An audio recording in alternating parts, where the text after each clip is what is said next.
Smart city mission में शामिल देश के 100 शहरों के चीफ एग्जीक्यूटिव ऑफिसर वीरवार को शहर में जुटे।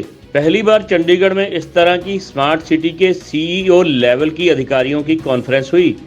ये कॉन्फ्रेंस 2 दिन तक चलेगी। स्मार्ट सिटी पीएम मोदी का महत्वाकांक्षी प्रोजेक्ट है, जिसके लिए पहले लेवल पर 100 शहरों को चुना गया है। इस कॉन्फ्रेंस में अलग अलग शहरों के स्मार्ट सिटी के सीईओ जुटे, जिन्होंने अपने अनुभव साझा किए।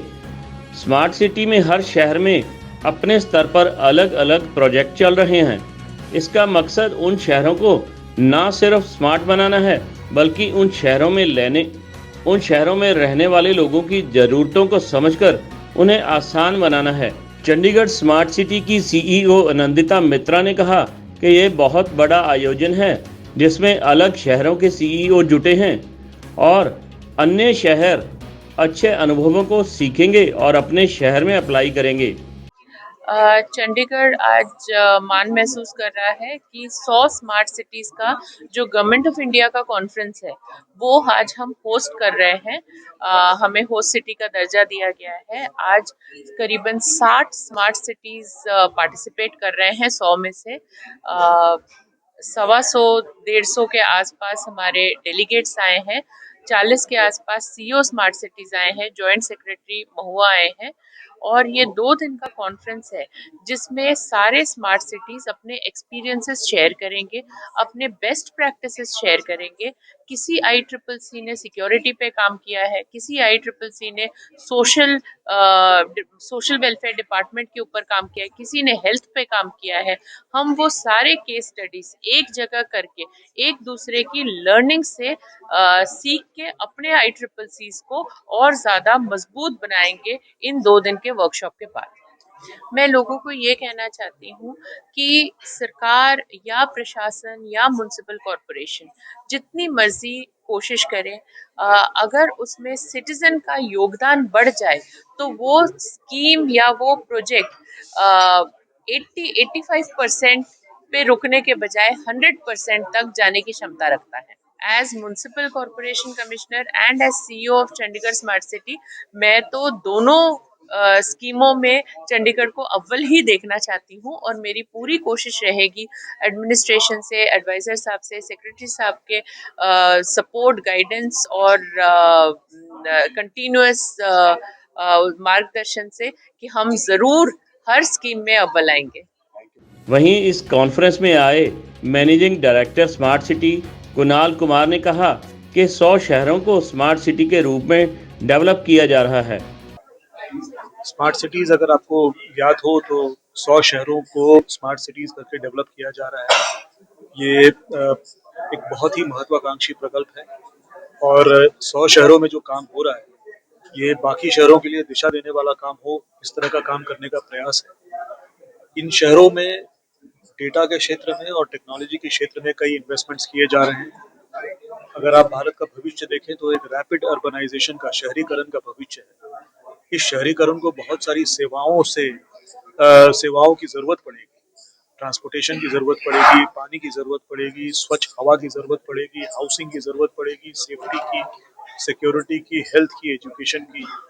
इन सभी क्षेत्रों में स्मार्ट सिटीज में टेक्नोलॉजी का यूज करके कम खर्चे में अच्छे सॉल्यूशंस देने का प्रयास किया जा रहा है। तो ये जो हमारा प्रयास है इसको स्ट्रेंथन करने के लिए, एक दूसरे शहरों से सीखने के लिए हम ये तीसरा स्मार्ट सिटी कॉन्फ्रेंस पिछले 10 महीनों में कर रहे हैं। कोची में नवंबर में किया था, फिर जनवरी में हमने गोवा में कॉन्फ्रेंस किया था और अभी चंडीगढ़ में कर रहे हैं। इन रिपीटेड कॉन्फ्रेंस के माध्यम से इन सेवाओं में जो टेक्नोलॉजी का यूज हो रहा है इसको और कैसे इम्प्रूव किया जा सके, कहीं पे कोई गलतियां हैं तो सुधारा कैसे जा सके, कोई नई बातें सामने आ रही हैं तो उसको कैसे हम अडॉप्ट करके आगे अपने आप को तैयार कर सकें। इन बातों पे सारे सीईओज आते हैं, एक दूसरे से चर्चा करते हैं, जिससे कि जो लर्निंग निकलती है वो सभी शहरों में अडॉप्ट की जाती है। और इससे अल्टीमेट हमारा प्रयास ये है कि जो 100 शहरों में जो काम होगा इसको सारे जो भारत के करीबन 5,000 शहर हैं उसमें कैसे रेप्लिकेट किया जा सके, उसका हम प्रयास आगे करेंगे। सर, आपने अभी बहुत अच्छी बात कही कि आम नागरिक भी यदि इसमें जुड़े, सहभागिता हो उनकी, तो हम स्मार्ट सिटी की ओर बढ़ सकते हैं, इसके बारे में थोड़ा सा। मैं इस बात को थोड़ा बदल के कहना चाहूँगा। आम आदमी स्मार्ट सिटी से जुड़े ऐसा नहीं है। आम आदमी के को केंद्र बिंदु में रख के ही स्मार्ट सिटी का विकास हो सकता है। हर शहर का इंसान अलग होता है, वहाँ की जो समस्याएं होती है अलग होती है, वहाँ का कॉन्टेक्स्ट अलग होता है। चंडीगढ़ एक अलग तरह का शहर है, झांसी एक अलग तरह का शहर है, बैंगलोर एक अलग तरीके का शहर है, कोचीन एक अलग तरीके का शहर है। और वहाँ के जो सबसे जो डिफरेंट चीज होती है, वहाँ के लोगों की आशाएं, उनकी जो जरूरतें हैं। बैंगलोर एक अलग तरीके का शहर है, कोचीन एक अलग तरीके का शहर है। और वहाँ के जो सबसे जो डिफरेंट चीज होती है, वहाँ के लोगों की आशाएं, उनकी जो जरूरतें हैं, उसी के आधार पर स्मार्ट सिटी का विकास होता है। तो स्मार्ट सिटीज मिशन में शुरू से ही जो है सभी शहरों के साथ हम जब काम करते हैं तो नागरिक को केंद्र बिंदु में रख के काम करने की बात की जाती है, और इससे कई सारे परिणाम भी बहुत अच्छे निकलते हैं। एक तो सही प्रॉब्लम्स का हमें पता चलता है। हम कुछ भी काम करते रहे तो उससे उस शहर का फायदा नहीं होगा। उस शहर की जो जरूरतें हैं वो वहाँ के नागरिक बताते हैं। वो जरूरतें हमको समझने के बाद हम उस पर सोल्यूशंस बनाते हैं, और उस सोल्यूशंस को इम्प्लीमेंट करने में भी नागरिक जो हमारा सहयोग करते हैं। तो मैंने एक इंदौर का उदाहरण दिया जहाँ पे इन्वायरमेंटल सेंसर्स लगाए गए, और नागरिकों के बीच में से ही, कम्युनिटी के बीच में से कुछ युवकों को क्लीन एयर गाइड करके नियुक्त किया गया। और उन्होंने कैसे कम्युनिटी में इस बात को प्रयास किया कि एनवायरमेंटल जो सिचुएशन है, जो वायु, स्वच्छ हवा की जो समस्या है, उस पर कैसे जो है एक जानकारी कम्युनिटी में डेवलप की जाए, और फिर उसको यूज करके कम्युनिटी खुद से कैसे उसको सुधारने का काम कर सके। तो इस तरह के अनेक उदाहरण स्मार्ट सिटीज में निकल के आए हैं, जहां नागरिकों ने न सिर्फ अच्छे समस्याओं को जो है अवगत करा के दिया है जिससे कि सोल्यूशंस निकले, बट सोल्यूशंस को इम्प्लीमेंट करने में भी मदद की है। Best of luck sir. Thank you. Chandigarh से सेंट सोल्जर टाइम्स के लिए विनोद शर्मा की रिपोर्ट।